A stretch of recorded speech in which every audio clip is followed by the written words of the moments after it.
Welcome to our 2019 Greenlee Summit, Communications and Civility in Our Democracy. So what is civility?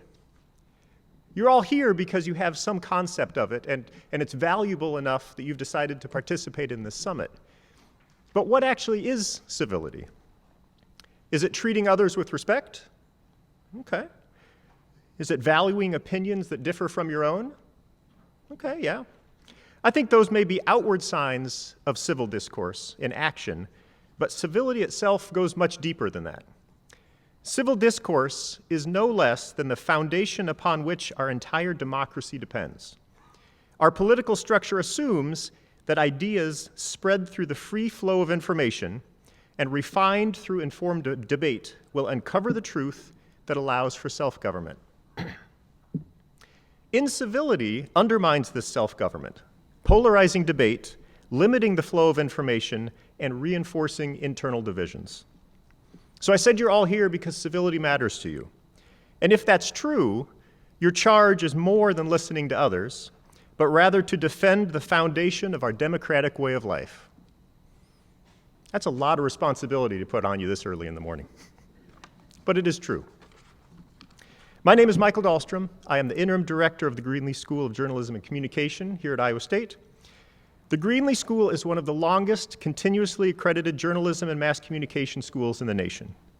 In the classroom, students learn communication methods and principles using the latest trends in technology. Students then practice what they learn through work at student media and involvement in professional organizations. Our required professional media internship prepares students to enter the workforce and hit the ground running. We're so proud of our metrics that we were among the first in the nation to publicize a transparency page listing our graduation and placement rates, which is over 90% placement after graduation, by the way. We're proud of that one. Now, all accredited programs must follow Greenlee's lead. Our vast network of prominent and successful alumni in communications positions are proof of the quality education and opportunities we offer.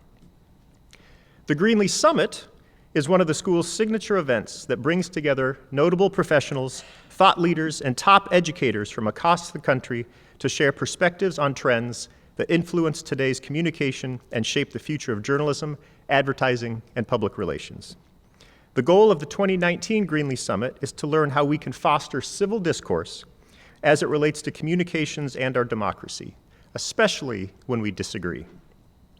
You will hear from some exceptional speakers today, and if you would like to engage with us on social media, you can use #GreenleeSummit. None of this would be possible without the support of our generous sponsors, and I would like to recognize them now. First, our major initial sponsor, the Carrie and Linda Killinger Foundation. Thank you. Our networking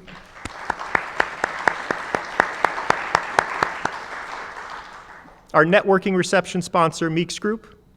Our industry partners, Cox Media Group, PRSA of Central Iowa, Our Iowa Magazine, Iowa Bankers Association, Iowa Realty, Strategic America.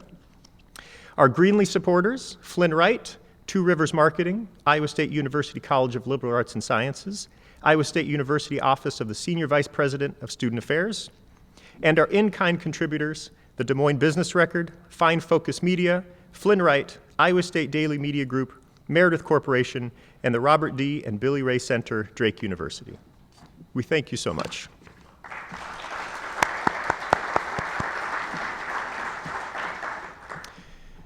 Civility is not passive. Civility is not easy.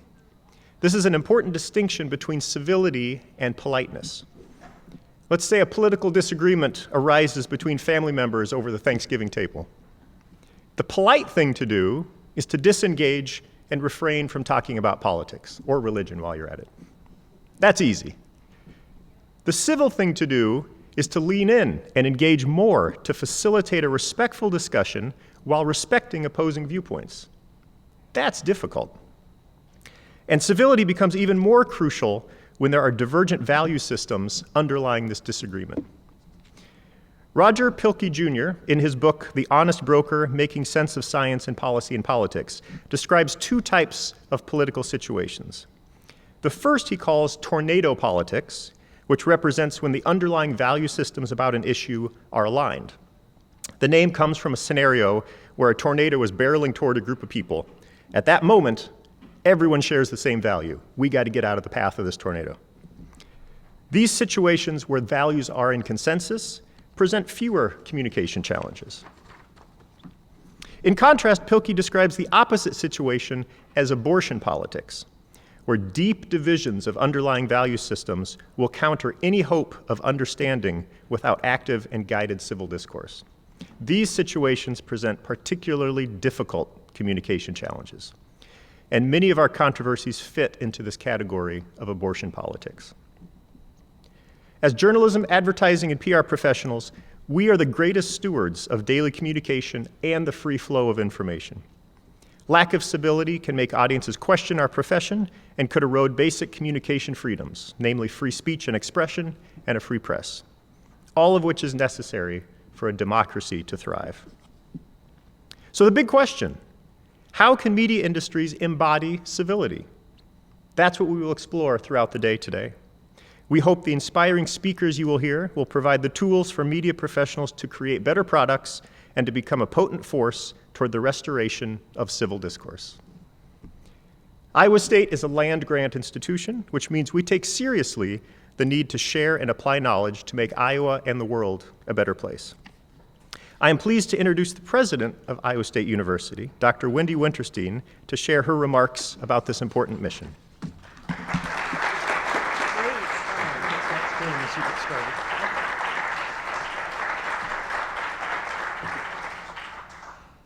Well, it's great to be here with you this morning, and thank you all for joining in this important discussion, the second summit of the Greenlee School, to focus on emerging trends and issues facing the nation and the world. So thank you all again for attending this morning, and it's my pleasure to provide a brief welcome.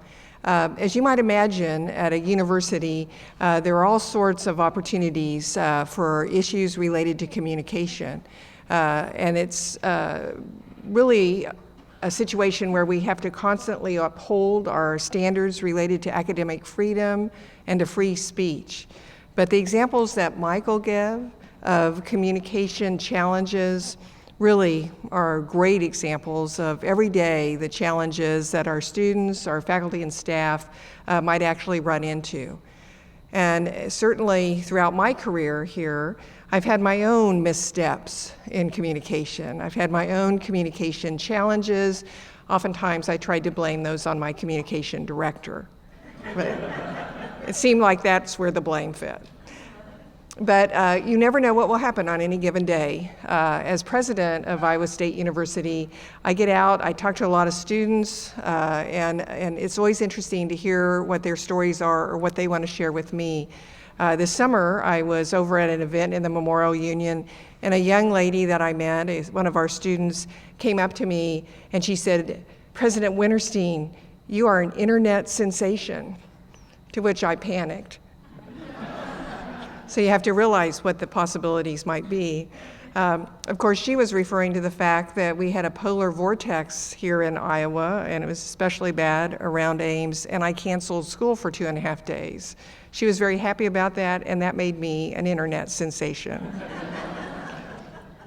So you never know, will it be in your favor, or will it not be in your favor? So it's an interesting thing every day to see what might happen. As president of Iowa State University, I have a number of goals, and one of the most important goals is that we will continue to build on our culture of innovation and entrepreneurship. And I ask faculty, staff, and students every day to think, how can they be more innovative? Of course, the work of the Greenlee School in having these summits is truly an example of innovation, of moving forward to embrace a rapidly changing world. So innovation is important. But one thing we did this summer is that we invited our students, we invited 4-H'ers, we invited community members that work with our extension programs around the state to come to our exhibit at the State Fair and to pitch their ideas for innovation and entrepreneurship. And it was a great week, 10 days of more than 150 individuals pitching their ideas for innovation and entrepreneurship. Well, the winner for the youth category was a group of our 4-Hers who pitched an idea for civil discourse. A group of 4-Hers out in rural Iowa knew that we needed to work on civil discourse. Now, the community, the project that was related to really business and engineering out in the state came from a dairy farm that is starting an agritourism business where you can come and sleep with a dairy cow. So if you want to do that, I can make the connection for you.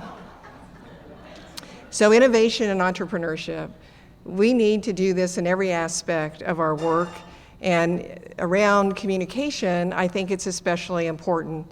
As I go out and I talk to alums at Iowa State, and I talk to companies that are recruiting our great students from Iowa State, one of the messages that I'm hearing more and more is that while students are able to communicate fairly, they are able to communicate on their devices, they don't seem to be able to communicate in a room with each other. So what are we doing to help our students remember that face-to-face conversation is just as important? So what do you see instead? You see 5 students in a room. They all have their phones out. They're all communicating with each other. They're all laughing at the same joke that they're reading, but none of them are looking at each other.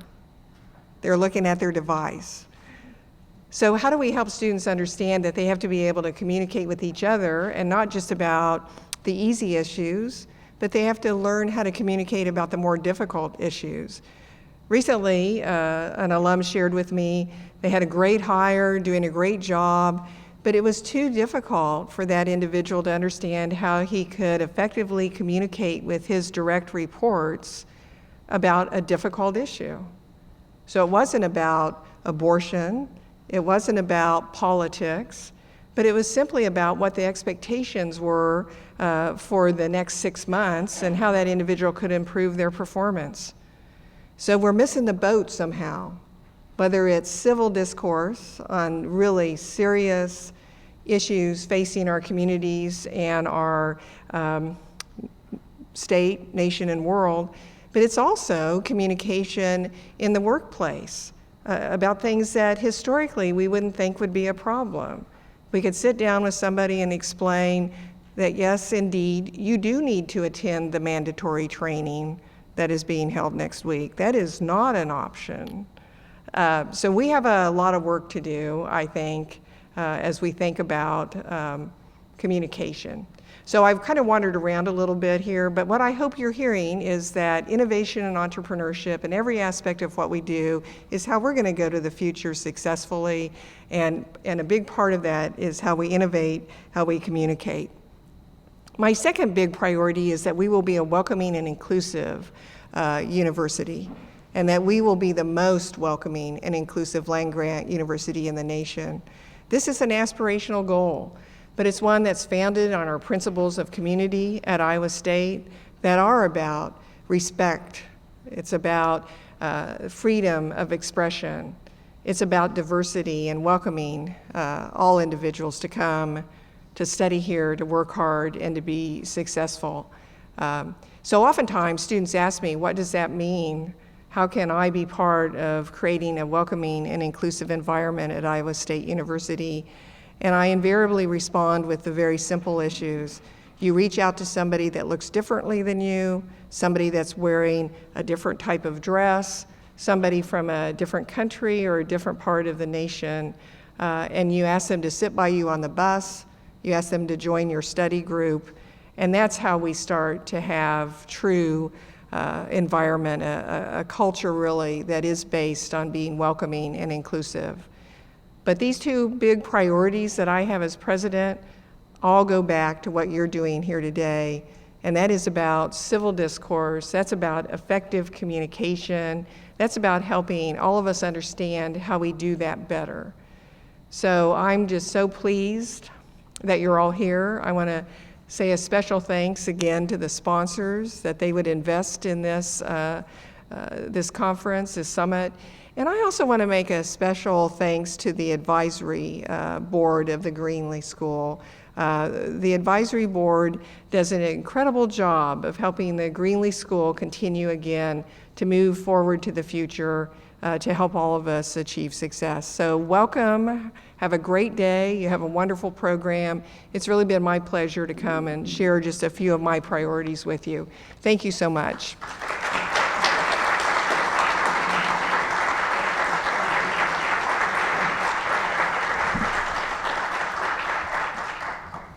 Thank you, President Winterstein. We've talked a lot about the importance of civility, but what do we know about attitudes towards civility across daily and societal issues? To explore this important question, I'm happy to introduce our keynote speaker for this morning. Leslie Gaines Ross leads Weber Shandwick's global reputation consulting services and thought leadership development. She is the architect of groundbreaking, award-winning research on CEO and corporate reputation, corporate rankings, CEO activism, and reputation recovery. Leslie counsels Fortune 500 companies and organizations and is one of the world's most widely recognized experts on how reputations are built, enhanced, and protected. Leslie is also responsible for Weber Shandwick's other thought leadership initiatives, such as Civility in America. In 2010, Weber Shandwick and Powell Tate, in partnership with KRC Research, released the first annual Civility in America, a nationwide survey to gauge Americans' attitudes towards civility in a variety of areas impacting American society and daily life. The 8th wave of Civility in America was conducted this year, and they continue to track perceptions and experience over time. Please join me in welcoming Leslie Gaines Ross.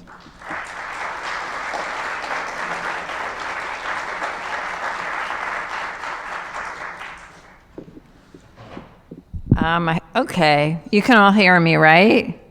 Yeah. Okay, good morning. Thank you so much for that introduction, and also thank you so much for Jeff White from Flynn Wright, who's really made this all happen here today, and to the sponsors and Killinger Foundation, and just the very warm greeting that I've received. It's really terrific.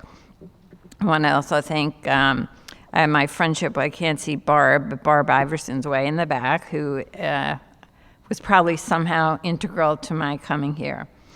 But I'm really thrilled to be here at this distinguished event.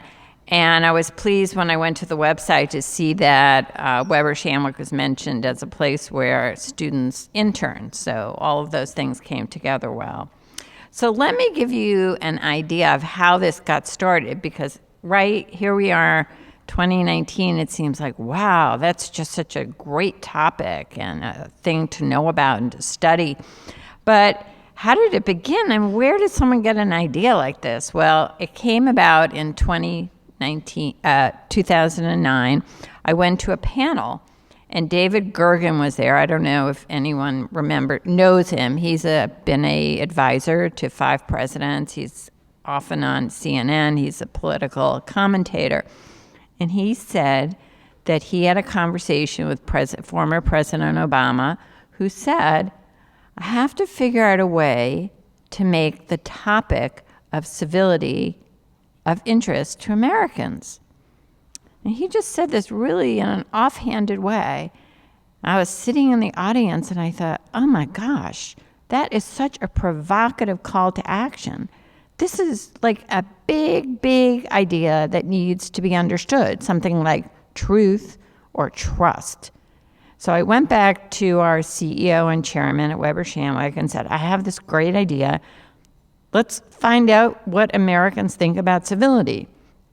Of course, this was 2009, 2010. I can't even recall what I thought was so uncivil at the time that it needed to be studied. But without a doubt, Americans, in all these years of research, we've been doing it since 2010, Americans feel that incivility is a threat to our democracy and to our future and to our way of life. So we conducted the first survey, as I said, in 2010, 1,000 plus adults, 18 and over. This year we also asked some teens what they thought. And here we are headed into what we can all say is probably going to be the most uncivil presidential election. On a more personal note, a few years ago, I was interviewed for a book by a woman who I was explaining all the work we had done in Civility and just went through the results. And at the end, I remember it so distinctly. It was a hot summer day, and I was in my office, and I just remembered looking out the window, and I said, I have to say, I feel really disappointed. I am so disappointed that not enough companies, not enough organizations, not enough individuals are calling to find out more about civility, or what can they do. I mean, we always got phone calls and inquiries from people about the importance of civility and what are we doing. But at that time, I was in such despair. I thought, no one cares. No one really cares. I care. Few people care. No one cares. But I will say that I feel much more hopeful than I used to. I have seen more people, more organizations, universities like Greenlee and Iowa State University come forward and say that they really want to do something about this, that it is so clear to me that enough is enough.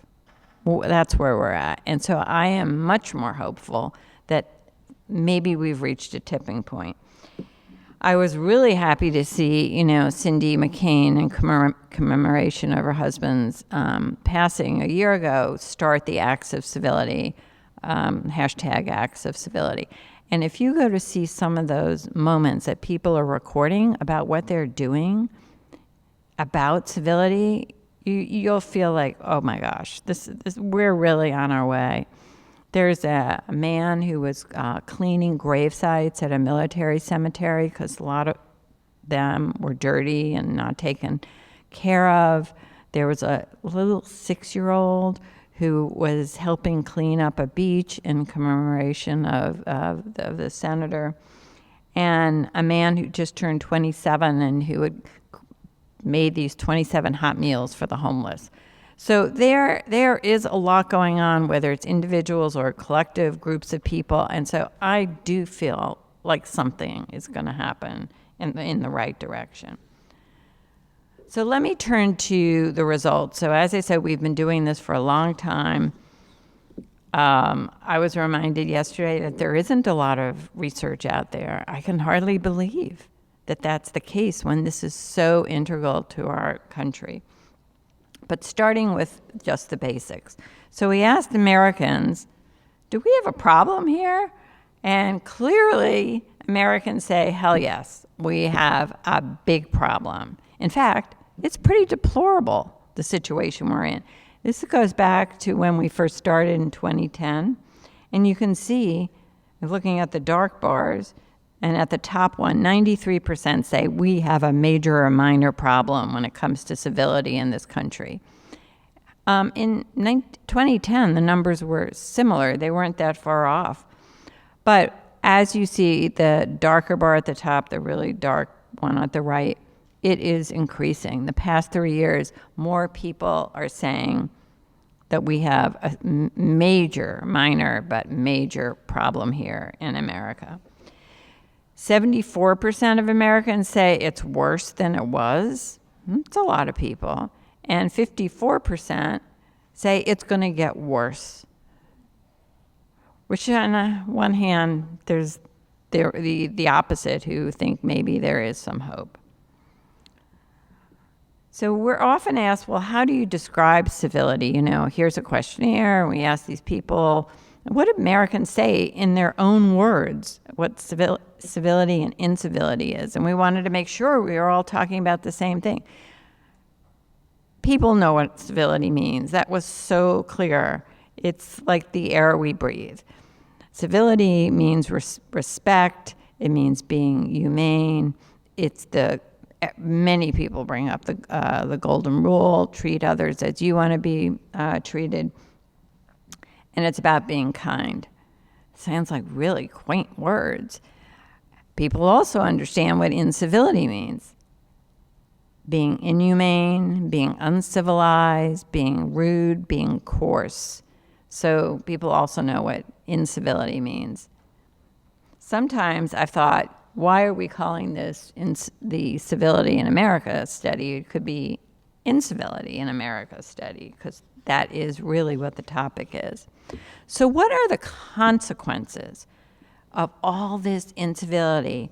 And what's been so fascinating about doing this research is how different years we've added in different questions. So a couple of years ago, when we first started, we were asking questions like, is it uncivil to use your cell phone during dinner? I mean, that literally was a whole discussion. The media was talking about it. Do you take your phone out? Do you have your phone out at dinner and so forth? At some point, we looked at cursing. Now, cursing is totally out of hand. We have politicians cursing all the time, but there was a time when that was considered, this country is going to the dogs because people are cursing. But the consequences of incivility are so real and at such dangerous levels. Looking at this chart, this is remarkable. Americans are saying that incivility leads to cyberbullying at the top. And look at these numbers. They're the top, nearly 90%. Harassment, violence, hate crimes, intimidation, intolerance. That's a lot. This incivility is really, that's where it's taking us. Really disturbing. And the one that really got me this year, which we added, was 87%. 87% feel unsafe in public spaces. That's really what I consider a crisis. People are staying home. They don't want to be out in public, and for good reason. Young people, the 16 to 17-year-olds that we asked about, many of them also feel the same way. They've grown up with this absolute fear of what incivility can lead to. So we asked, well, what is the main culprit? I mean, what is causing all this incivility? Can we identify it? And this was the key finding from this year's study, because social media is at the top of the list. This is the culprit. This is really to blame. Social media and the internet is causing this tsunami of incivility. 57% said so, followed by the White House and followed by politicians in general. And then the news media. I thought it was pretty interesting. The news media was lower on the list at 40%. Because when we first started out doing the survey, that was really high, much higher. But what's so striking about this chart actually is that social media and the internet, it's at the top. Because when we did the survey 7 years ago, in 2012, social media was not at all at the top of the list. It was lower on the list. It was like 24% or something as a real culprit, cause for incivility and civility erosion. So here we've seen that the social media has risen to the top. I remember when I saw that number years ago that, wow, that's so great. All this social media is not really, people don't think it's to blame, but now they really feel that it's really at the top of the list. Also interesting is that America's young people is low on the list as not really being totally responsible for incivility. And as I said, this is a real change in our perceptions. We're not talking anymore about minor things like cursing or using your cell phone at odd times, but we're talking about incivility that leads to violence, cyberbullying, intolerance, and it's serious now.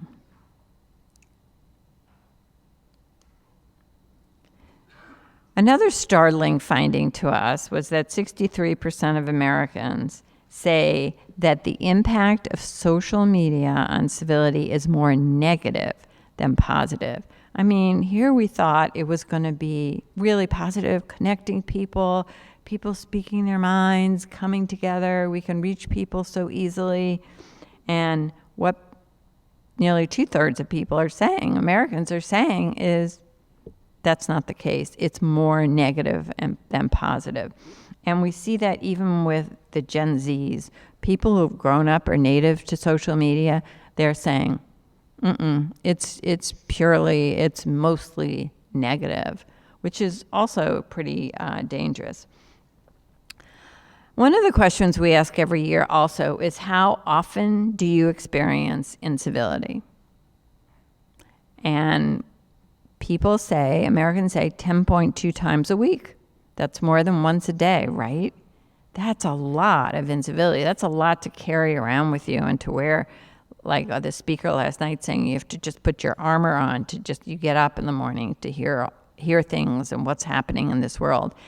This number about 5 years ago was 6.2, less than once a week. And then when we ask, well, how do you experience it? Online? In person?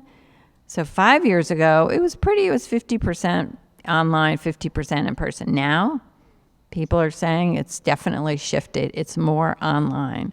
So online incivility is really going after us and changing how we feel about the discourse and the public squares that we live in. So that's not good. Solutions is really important. I mean, we have to find solutions. I have all this research, this fabulous research, but it's no good unless we come up with solutions, unless there is a groundswell of people, just one person or groups of people, coalitions that are willing to do something about it. And we have to do something about it. And I believe that we have reached a tipping point. I think that there is going to be a change. I think enough is enough. So we asked Americans, what do you think the solutions are?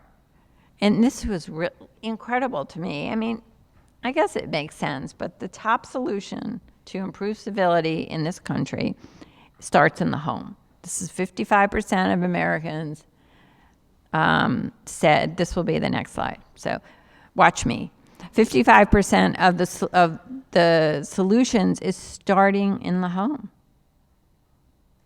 Even young people, Gen Z types, 77% of them say start at home. The next most common solution was take it to the workforce. Have disciplinary action when you're running across people who are uncivil.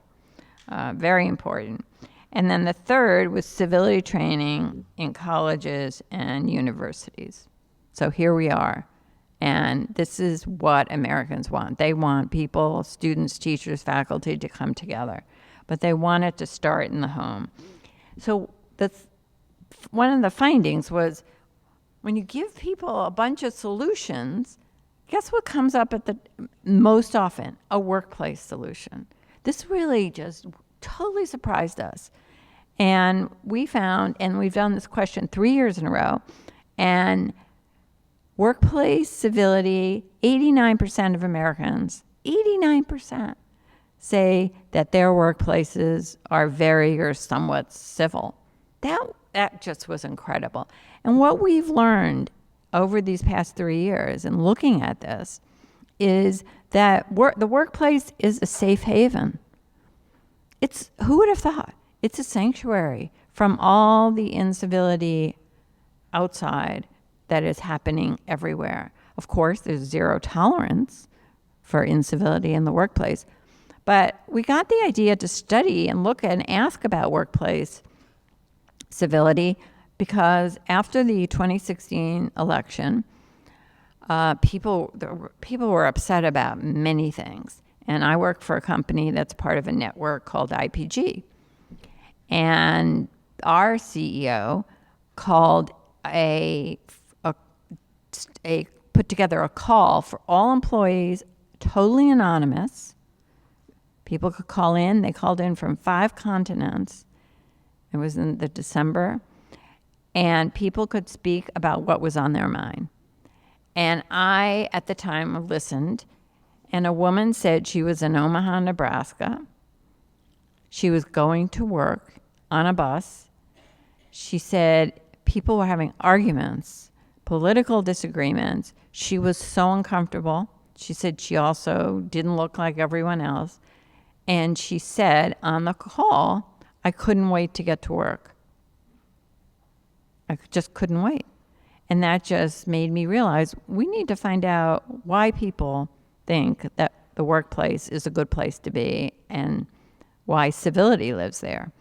And that is a very important finding that we think is just speaks highly about corporate America, smaller companies, and what we can do. And we should also bring that to universities and schools and our dinner tables. But it's a fascinating look at where civility actually can exist. And of course, we have all sorts of facts on how that makes a workplace a better place. So I want to talk about some of the solutions, what some companies, organizations, individuals are doing to combat this horrendous incivility we have. So John Hopkins had the Civility Institute. They started in, 1998. And one of the parts of this is the John Hopkins Bayview Medical Center. So they give out to every new employee this laminated card with these reminders on it, on what it takes to have a respectful workplace. And they believe that when you have a respectful workplace, you're going to have better teams, you're going to work better together, and the most important outcome, it's going to positively impact the health of the patients. But some of these are really interesting. Like last night when we heard the speaker talking, SE, about what can journalists do? What can the media do to help improve civility? And I thought to myself, I have an idea. How about people learning to say, I'm sorry? Wouldn't that help? And I do think that the media does say they're sorry when they make an error. They report the information wrong. I see it here. I think we could get far along if we just admitted when we made a mistake. And I think that this is a good reminder. Nonverbal behaviors matter. Say thank you. Realize we're all on one team. So this is a very good lesson. Then we have the EEOC, the Equal Employment Opportunity Commission, who started this program 2017 on harassment and how to help people understand what bullying is and harassment and how do you build respectful workplaces. I was fascinated. I had no idea that this even existed. And what's interesting about this is they said that their harassment training so far had really just told people what not to do. Don't do this. Don't do this. This is not how you do things. And they realized that really it was what you have to do is change that and talk about what is a respectful workplace, an inclusive workplace. How does it look when it's working? Show people the positive sides and how to make a respectful workplace. They teach people how to talk to each other, what to do when someone's around you and is being disrespectful and uncivil, how to give positive feedback, what verbal and nonverbal cues mean. They provide training for managers and then for employees. And one of the things they do, which is really something to think about also, and perhaps I would assume here at Iowa State you have this, something like this. So it's interventionist training. How do you teach and train people to know what to do when something uncivil is happening, how to intervene? In New York City, all companies with 15 or more employees have to have bystander training, just to help people understand how to intervene, what to say, what's a positive way, how to defend the person who's having uncivil actions directed at them. when we ask this question in our survey, like, what do you do? What have you done when something uncivil happens around you? And most people say, I do nothing. I remove myself from the situation. And only like one in four say they try to intervene. But if you don't have the skills to intervene, you could escalate the situation. But this is where we're at, teaching people how to intervene. I literally was working on this study and got on the subway to go home, and there was these two young people. It was probably around the holidays, and they had too much to drink, and the two of them were laughing and pointing at someone sitting on the subway. And I don't remember why they were, who that person was, but all I remember is I'm standing there and I'm thinking, I can't believe this is happening. I'm authoring a report at Civility, and here I am confronted with this situation. And it's the subway, and there are crazy people sometimes on the subway, but that they're crazy, so that's easy. But I didn't know what to do, but so I finally said, I don't think that's right, that you're saying that about this person. And I thought, well, that's enough. I'm an older woman. They probably think of me as their mother. When they see me, they're going to just shut down. Of course, they didn't.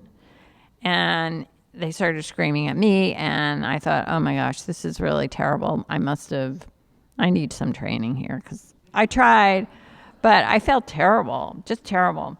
So it's probably best that we all get equipped with how to intervene these days. So Deloitte, Minnesota has a program called Speak Your Piece, Civility Project. What they found is a few years ago, there was all this nasty discussion and all this anger around some financial legislation. So they too put together a list of guidelines. They were not trying to shut down disagreement or shut down conversation. They decided they really, really needed to make conversation work on their behalf. And now the school boards have initiated it, and a lot of other institutions, and the discourse is much better.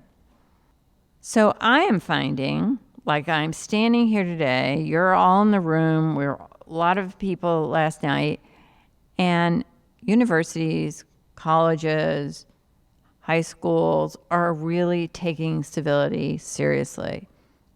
And I am really delighted to see that, because people think that's where we should really improve our civility and really take action. So here are some projects that I've heard about that are on campuses. American University School of Public Affairs has discussions with alumni and with teachers and faculty and students, and they give them hypothetical examples. Like, what do you do when you're at a party and there's someone giving hateful speech? So they're training people when you're in that situation what to do. Wake Forest has these dinners, small dinners, 10 to 16 people with different political point of views, different views, and pull them together and have them just connect and talk.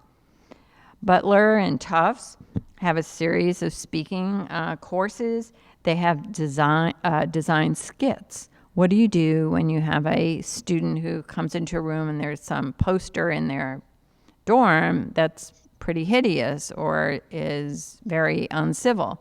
What do you do, and how do you talk to your roommate or another friend who has this offensive poster?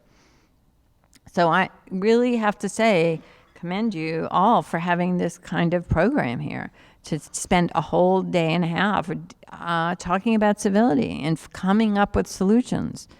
And you should promote it as much as you can, because there's going to be a huge list of companies and organizations and nonprofits and people trying to make change work.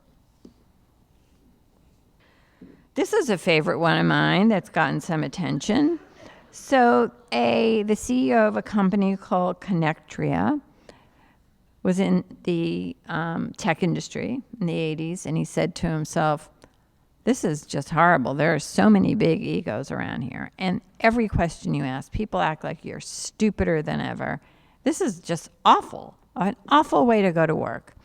And so when he started his own company, he says, I'm going to have a no jerks policy. We are going to make sure we don't hire jerks. We're going to get rid of people who are jerks. And we're going to also, your performance reviews, that will be the number one criteria. No jerks allowed. And yeah, he started this, but a lot of companies now have this no jerks policy. We're just not going to let those people come to our offices and work with us. And for them, it's helped with recruitment, productivity, certainly their brand, and making just a more productive workplace, a better workplace. In our study, we also asked, how many of you Americans have stopped talking to someone because of their politics? It's a good question. 43% said they had stopped talking to someone because of their politics. 50% were Democrats, 38% Republicans, 38% independents. And that's real. I mean, people have stopped talking to each other. This company, this is StoryCorp. How many of you know about StoryCorp? Oh, good. It's so great. For those who don't know about it, and I've had this happen. You go and have your conversation, 40-minute conversation recorded in a booth, or else you can do it in different ways now. And it can be recorded in the Library of Congress, but it's all about truthful, honest conversations that no one seems to have time for. I mean, I've had my two daughters each have had a conversation, set this up as a gift, where they ask questions like, what were you like when you were young? Why did you marry my husband? What was I like? What did you worry about when you were growing up, or when you were a young married person? All sorts of things. What were your parents like? Things that are recorded for posterity. It's really one of the greatest experiences if you're looking for a gift. But now StoryCorp has started a program called One Small Step. And what they do is they put together people who have different opinions, different political points of view, people who are intolerant of other people, and put them together in this room. It's a really small room, and ask them to find common ground and to learn more about each other. It's called One Small Step, breaks down barriers, and it's really just another example of all the many things that are going on around this country. NICD, the National Institute of Civil Discourse, they started in, I think it was 2010 or 2011. And that organization started when Gabby Giffords was shot in Arizona. And former President Obama went there and spoke and mentioned Civility at the time. But Civility, that was the first time that I really remember that, oh my gosh, civility is the topic it should be. But the National Institute of Civil Discourse has amazing information that you can share. And I met the folks from the Robert and Billy Ray Center at Drake University last night, and that's another example of organizations that are doing so much to promote civility in this country. And we at Weber Shandwick will continue as well to really measure and track and see how things are changing. If anyone has any great ideas or questions that need to be asked, please just send me an email, because we're always looking for that. So thank you very much. I'm really honored to be here and talk about it. As I said, this is a topic I care a lot about. I think it's as important as topics like truth and trust. It's the fabric of our democracy, and we've neglected it and ignored it, and we all individually can do something. So thank you very much. And I'm open to questions.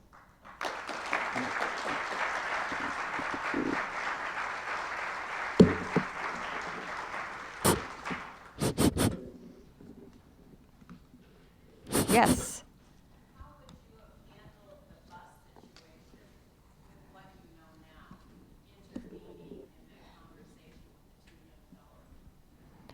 Oh, the subway experience? Oh.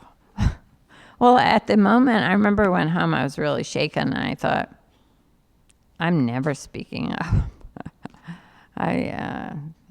It was very upsetting. I probably shouldn't have, I think I shouldn't have directed my comments to the two individuals. I should have probably sat and spoken with, I think it could have been a homeless person that they were directing their incivility at, but I should have addressed something to that person instead of first going at these two young people who had too much to drink and were not going to listen to me. So I think now that I should have done that, really defended that person instead of telling them, don't do that. Like that. I haven't been through intervention training, but I would think that it would have certainly given me the skills that I needed to think about the situation and the people in the subway. That I think sometimes you do have to defend the person who the anger is being directed to, and I didn't do that. I just shut down. So I think I made a mistake. Yes. Oh, hi. You had spoken earlier that people said they experienced incivility 10 times a week. Is that you directly experienced it towards them or just witnessed it? That's the first time. Great. Can everyone hear? No. Oh, I can repeat it, yeah. So make it easier. So the question really was whether people say they experience incivility 10 times a week, 10.2 times a week. And was it them experiencing it or seeing it around them? I think the question was pretty open about you experiencing it, whether you see it around you or it's directed at you. But if you think about it, 10.2 times a week, that's probably might be a low estimate. Because in the research, we've also looked at, there's all this incivility, but there's incivility in a lot of different ways that we don't think about. Road rage, actually in all the years of our study, road rage is very, very high. Customer service, people in shopping comes up really high as people experiencing incivility, uncivil moments. So I think 10.2 might be low, the way things are going, especially road rage. It's a big deal. Yes? Why do you think, earlier in your presentation, why do you think that people rate media high in blaming for incivility? Is it because we report incivility? Road rage? I think there's a belief that, I think it's a little less now, but there was a belief that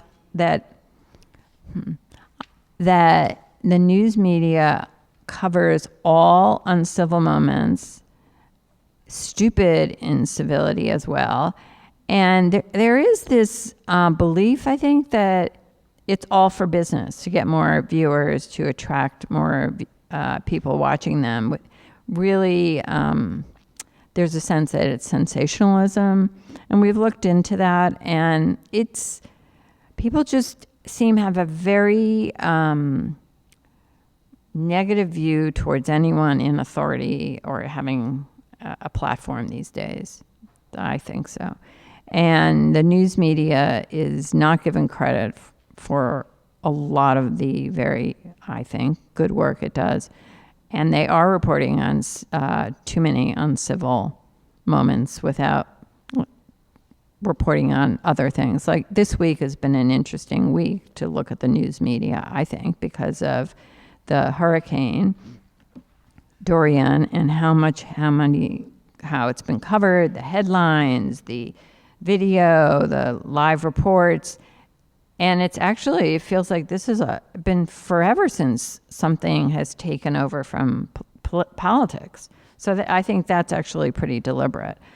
But I think that there is a belief that the news media is only out to grab eyeballs and works for its advertisers and is not reporting the news as it is. There's also a belief that it's very partisan, and which it probably is, and that's all anyone cares about is drama, trauma, and drama.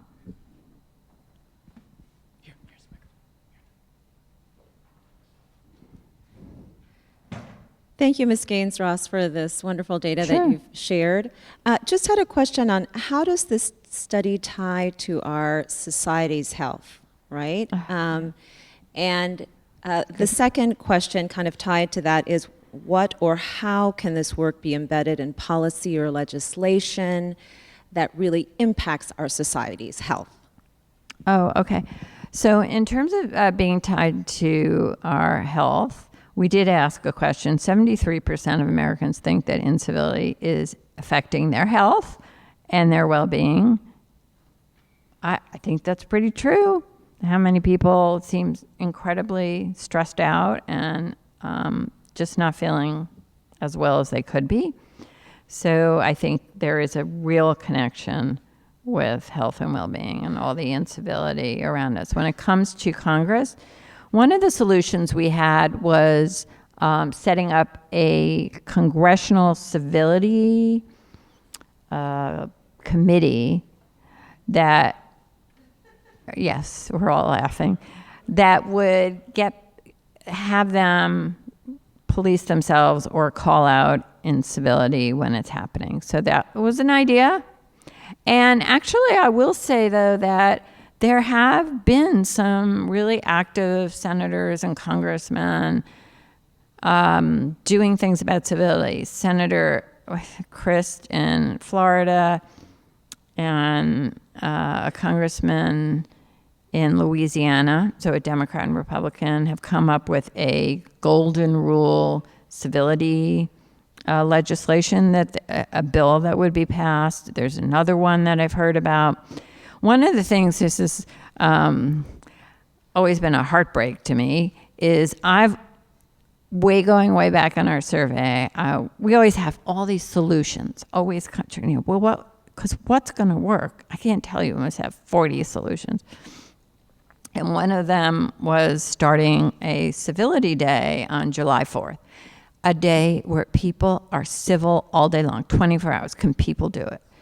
And it just never gets highly rated as a good idea. And I've been told, well, that's ridiculous because you're going to be uncivil 364 days a year and just that one day. But I think it's like using the civility muscle. Got to use it to see what it's like. What would it be like to wake up and have a whole day of saying thank you or doing things or so forth? So we do have a lot of different kinds of solutions that have been tied to legislation. And certainly, without a doubt, there's a lot in the research about politics, how people say that they would vote out anyone who's uncivil. That's always that we should hold our politicians and legislators to standards of civility. So there's a lot that has been proposed,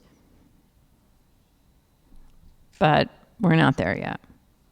But it's all these, I think, as he said it last night, it's the incrementalism of all this that will make a difference. When I forget what it was yesterday, I was reading on the news, someone was, a news person was saying they were sorry for misquoting something in the news. And they did it immediately. And I thought, yeah, it can happen. If children can grow up thinking that you don't have to bully your opinion everywhere, that's a good thing. And we should see it modeled.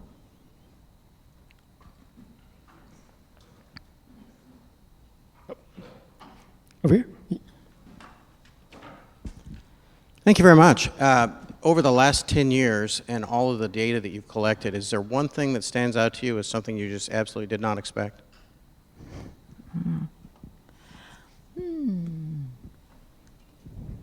I think I can't believe how high the numbers are in terms of Americans understanding that things have gotten out of hand, that things are so uncivil. We always ask in the survey if people feel any hope that things will get better. And that's millennials, Gen Zs have more hope than boomers and Gen Xers. So that gives me some hope. We go into, and the survey goes into a lot of things that it makes me realize, I think the thing is, it makes me realize that Americans understand what's going on here. Like, there's always this perception of, no one really cares, no one really knows, people are going about their lives. But the fact that people feel unsafe in public places, this is America, that really troubles me. We asked a few questions about what groups in America get the most uncivil treatment, and it's blacks, LGBTQ people, number 2, Muslims, women, and Hispanics, and that doesn't change much. High-income people get the least uncivil treatment.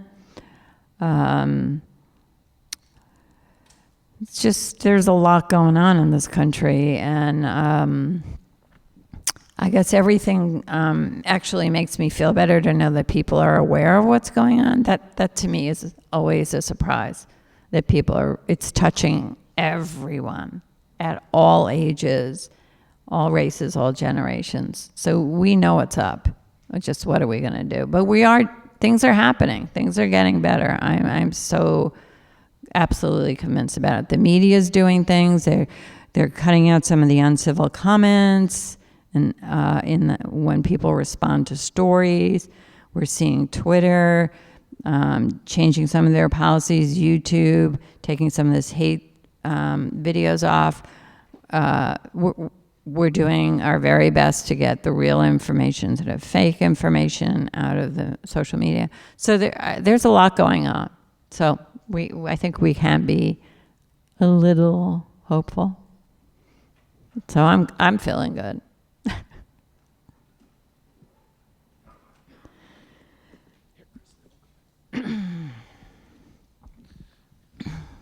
On the slide you showed about, and you made a comment about the workplace being a sanctuary for civility, and in news media, a lot of times you're covering things that are, of course, uncivil situations and actors. And so I just wonder if you have some maybe some actionable advice.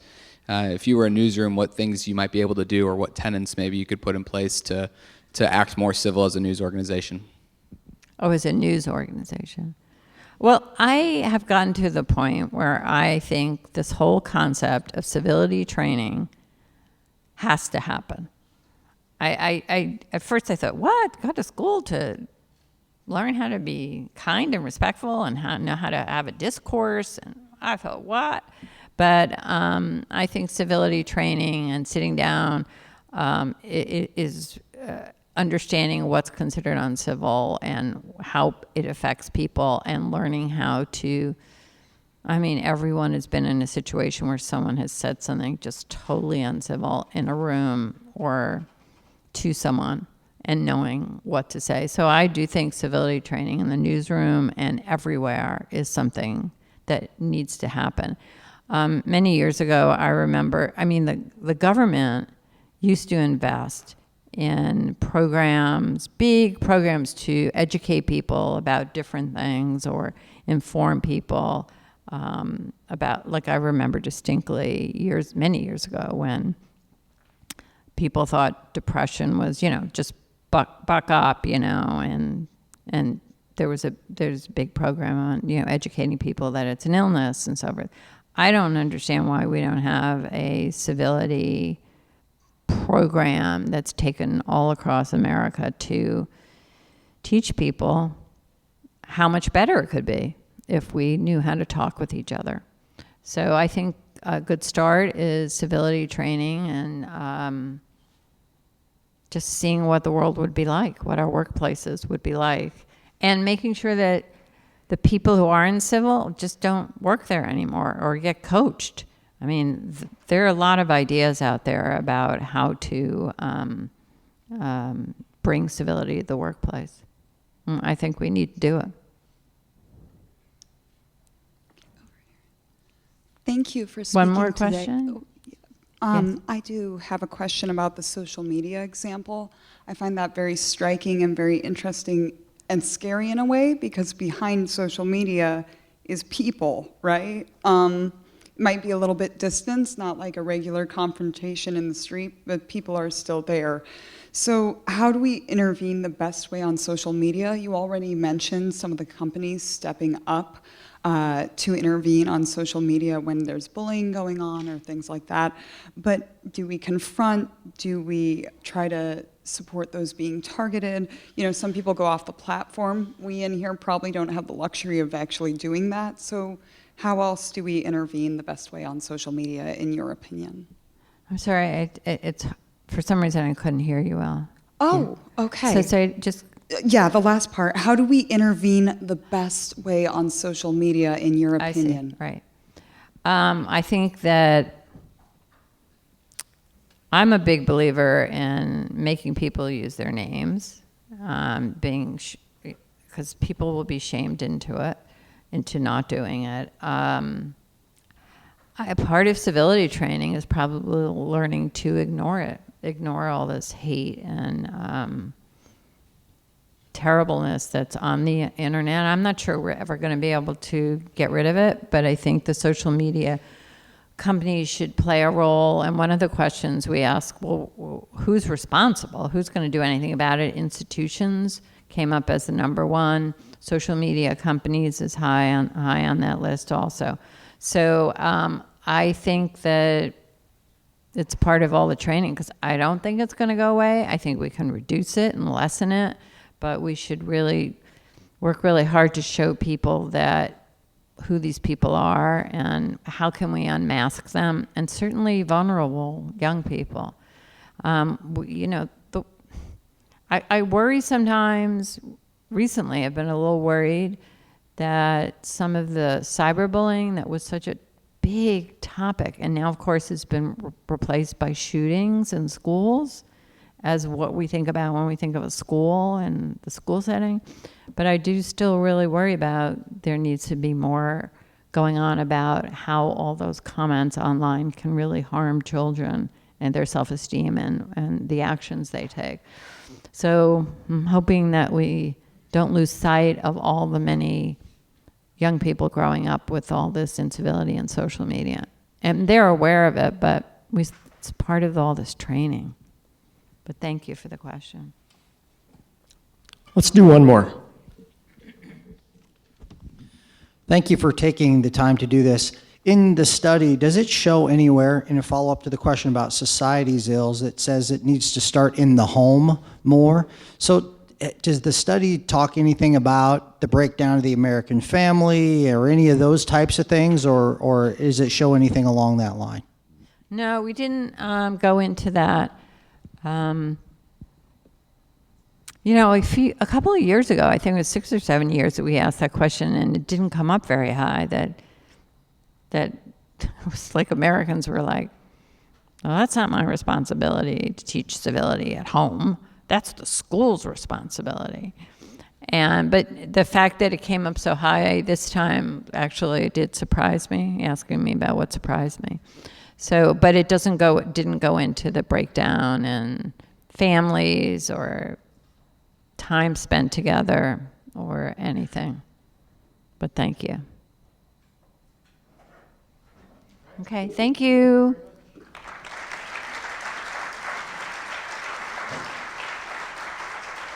Thank you. Thank you. It's all yours.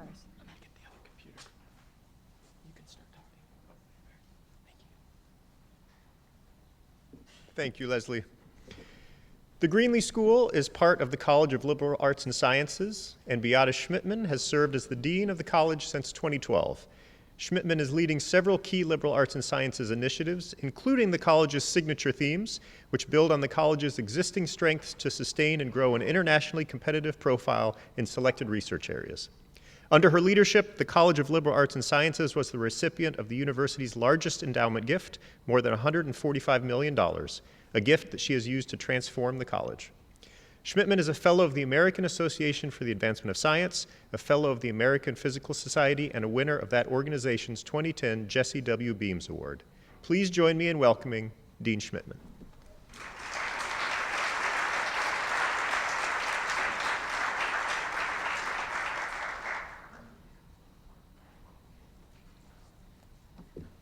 Well, thank you so much, Michael. And I would also really like to thank Leslie Gaines-Ross for starting us off today with this excellent keynote. I was absolutely fascinated by the data and also by the stories she shared about what some organizations are doing to increase civility in this country. I'm honored to be here today with all of you for the second annual Greenlee Summit, and I'm very excited for the speakers and leaders from whom we will hear today later in the program. As Dean of the College of Liberal Arts and Sciences at Iowa State University, one of the most important parts of my job, and one of the most enjoyable parts of my job, is to ensure that our more than 8,000 graduate and undergraduate students are ready for productive careers and prepared to contribute as global citizens to an informed and democratic and hopefully increasingly civil society. So, like Leslie, I also want to share a little bit of hope here. And what really gives me hope is the current generation of students, the students that we call Gen Z. Research on these prospective college students and current college students shows that this generation wants to engage diverse perspectives and new ideas. They want to be open. They want to be inspired to think differently. They're less interested in being surrounded by people who think exactly like them, and much more interested in expanding and challenging their own perspectives. I think that's absolutely terrific news, don't you? I have very high hopes for this generation. And as Dean of Iowa State University's academically most diverse college, I know that what they're looking for is exactly what an education in our college and at Iowa State University delivers. More than ever before, our college is helping students experience diverse perspectives through experiential and hands-on learning. That means students conducting research on climate change by studying ocean dynamics, students interning with advertising firms in Brazil, students studying abroad in Spain, and much, much more. So how does this connect to civility and communications? I want to tell you a story. And it's a story from last summer about one of those learning experiences, and of course it's a story that centers on the Greenlee School in particular. In May, Denny Chamberlain, an associate professor in the Greenlee School, led Iowa State undergraduate students on a new College of Liberal Arts and Sciences study abroad course called Storytelling in Western Ukraine. Our students spent 3 weeks in Lviv, which is the largest city in Western Ukraine, immersed in an intensive hands-on learning experience. Lviv is one of the main cultural centers of Ukraine and a city with old world architecture that survived the German and Soviet occupations of World War II. During their time in the city, the professor asked the students to produce short documentaries in remote mountain villages. That in itself is a challenging task in a foreign setting. But here is where it became truly a global learning experience that didn't work alone. They worked in teams, paired with Ukrainian graduate students from the School of Journalism at the Ukrainian Catholic University in Lviv. Together, in groups of 4, with translators, they were tasked with bringing a story to life. One student team woke up at 4:30 a.m. to climb a mountain in the dark and the rain so they could interview a Buddhist monk and film his morning prayers. And some of the students were not happy about hiking up a mountain in the rain, and they were also a little scared about this whole experience. But they pressed on. Their adventure included making camp at sunrise at a large mountain tree house. And when I hear that, I think I'm kind of interested in maybe inviting myself on their next trip. But these were challenging assignments for our students. Coordinating production was difficult, shared one student. All our interview subjects spoke Ukrainian, so I had to wait until everything was translated into English. Little lesson in patience here. Another student noted the challenges of meeting tight deadlines as a group. Important lesson for a future media professional. We all know procrastination is real, she said, but when you're on a deadline of leaving a country, you can't lose time. Good lesson. Their final projects were published on Reporters.media, Ukraine's premier news media website. That is truly a remarkable achievement. Completing a project like that in a group so rich with diverse cultural perspective, varied experience, and different languages teaches you trust. It teaches you connection and communication and, yes, civility. These Greenlee students now understand how to look at their own experiences and life in the United States from a viewpoint that is informed by a much more global perspective. They've been exposed to techniques and trends that journalists and communicators may use more commonly in countries through Europe and Asia. And they know what it's like collaboratively with translators and team members to produce a story in a foreign setting. They've learned how to stay true to a subject regardless of whether they themselves have had the same experiences and after spending only a relatively short time together. Isn't that the beginning of civility? Listening, learning, and remaining open to new perspectives, even if they're different from our own, exactly what the Gen Zers would like to experience. Remaining open and respectful, even if someone's perspective challenges our own, in ways that can feel uncomfortable and even sometimes frightening. We need to learn to tolerate discomfort and still be willing to engage in a spirit of civility. And I hope the Greenlee students will remember what they learned in Ukraine when they're faced with this cranky uncle over the Thanksgiving dinner table. I know all of you, advertisers, journalists, PR professionals, work hard to listen, learn, and connect with your audiences. As one of your readers and listeners and viewers, I appreciate what you do every day and how you rise to the occasion in sometimes challenging environments. I know our students in the College of Liberal Arts and Sciences and the Greenlee School are becoming well prepared to do the same. I encourage you, especially those of you who may be alumni or area professionals, to keep the discussion going after this year's summit and to stay in touch with the Greenlee School and the college and Iowa State University. There are so many important lessons that our students learn here, especially from you. Now, as part of ending, I would like to just thank some people. First of all, I want to thank our faculty and staff in the Greenlee School, especially Stacy Horner, Angela Powers, and Michael Dahlstrom, and so many others for working so hard on this event. And I would also like to extend a special thanks to the members of the Greenlee School Advisory Council. You are making a tremendous difference to the students and the faculty in the school. And Jeff, thank you for working so hard on the summit, and everyone else on the Greenlee Advisory Council who gives so generously of their time. I'd also like to thank our sponsors, first and foremost, the Carrie and Linda Killinger Foundation. Thank you so much for making the summit possible. Many of you have helped.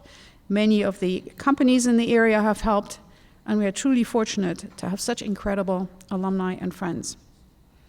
And once again, on behalf of the College of Liberal Arts and Sciences, I thank you all for joining us, and I hope you will enjoy the rest of the day and continue to be engaged with the Greenlee School.